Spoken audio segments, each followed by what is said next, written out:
Hello, and welcome back to my channel. Today we're going to be reading from Disney, Scary Storybook Collection. Our story today is from Walt Disney's 101 Dalmatians, called Detective Lucky. A blustery wind was blowing outside, but the Dalmatian puppies, all 99 of them, were snug and cozy in their new house. The puppies crowded around Nanny, who was reading them a bedtime story. Lucky loved bedtime stories. He especially loved ones about detectives. He wished he could be a detective. When Nanny's story was over, Pongo and Perdita tucked the puppies into bed. But Lucky wasn't tired, not even a little bit. He couldn't stop thinking about all the mysteries he would solve if he were a detective. One by one, the puppies drifted off to sleep. Soon, Lucky was the only one still awake. Suddenly, his ears twitched. Creak, squeak, bang! What was that strange sound? Lucky bolted upright. Maybe this was it, the mystery he had wished for. Maybe the sound was a clue. Lucky carefully climbed out of bed. His parents were in the living room with Roger and Anita. No one would notice if Lucky slipped through the doggy door. He could go outside, find some clues, crack the case, and be back before anyone knew that he had left. Lucky scampered outside. He looked around. He had never been outside alone at night. The wind had died down, but it was very dark. All around him, Lucky saw strange shadowy shapes. Lucky thought about going back inside, but he knew that a true detective would solve his case no matter what. If he had wanted to be a detective, he had to go on, dark or no dark. Lucky sniffed the air. An unfamiliar smell made his nose twitch. Maybe it was another clue. Lucky pressed his nose down to the dirt and sniffed again. There it was, the same smell. His tail wagged as he followed the scent into the woods. This is exactly what a real detective would do, Lucky thought eagerly as he tracked the smell to a hollow log. Lucky poked his head into the log to see what was inside, and found two spooky eyes staring back at him. Lucky yelped in surprise. He backed out of the log as quickly as he could and ran into a tree. Bunk! Strange noises filled the air, and Lucky felt something brush by his head. Hoo! Hoo! Hoo! Hoo!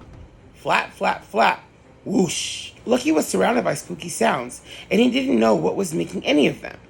And to make matters worse, he'd been so busy tracking the smell that he hadn't noticed how far he'd roamed. He had no idea where he was or how to get home. There was only one thing to do: run. Lucky raced through the forest, ducking under branches and leaping over rocks. When the trees began to thin, he charged forward, running faster and faster until, wham! He knocked right into someone. In a flurry of fur and tails and hisses and growls, Lucky and the stranger tumbled over and over and over. Then a familiar voice said, "Lucky, is that you?" It was Sergeant Tibbs, the cat who'd helped rescue Lucky and his siblings from Cruella de Vil. "Sergeant Tibbs?" Lucky cried in relief. "Help! I'm lost and I don't know how to get home." Sergeant Tibbs knew just what to do. He led Lucky to an old barn, where the truth of the colonel in on Lucky's situation. "No question about it. We've got to get this pup back to the Dalmatian plantation," the colonel announced. "But it's too late for the twilight bark, I'm afraid." Lucky's heart sank. "You mean I have to stay here all night?" he asked. "No need for that," the colonel said kindly. "This calls for the midnight bark." The colonel lumbered over to the other door and howled into the night. Lucky waited anxiously for a response. At last, it came. "Bark, bark, bark. Yip, yip, yip. Arf, arf, aroo." The barks echoed across the countryside to the Dalmatian plantation, where a sleepy Pongo opened his eyes. "It's a lost pup," he whispered to Perdita. "I'll go help." "Follow the barks.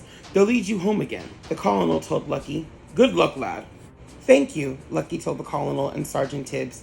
Then, listening closely, he ran into the night. The colonel was right. Following the sound of the barks, Lucky soon realized that he was on the path home.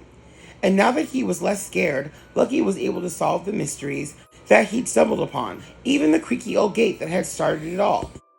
Back at the Dalmatian plantation, Pongo was shocked to see Lucky bound up to him. "The midnight bark was for you?" he asked. "Dad, Dad, I solved the mystery," Lucky exclaimed. "Just like a real detective." "Tell me all about it in the morning," Pongo whispered as he led Lucky back to bed. "And no more mysteries tonight." Lucky agreed and snuggled up next to his siblings, ready to fall asleep after his big adventure. Suddenly his ears twitched. Croak, squeak, croak, squeak. What was that strange sound? Maybe it was a clue. And that's the end of this story. Have a spooky rest of your night. I'll see you next time. Bye.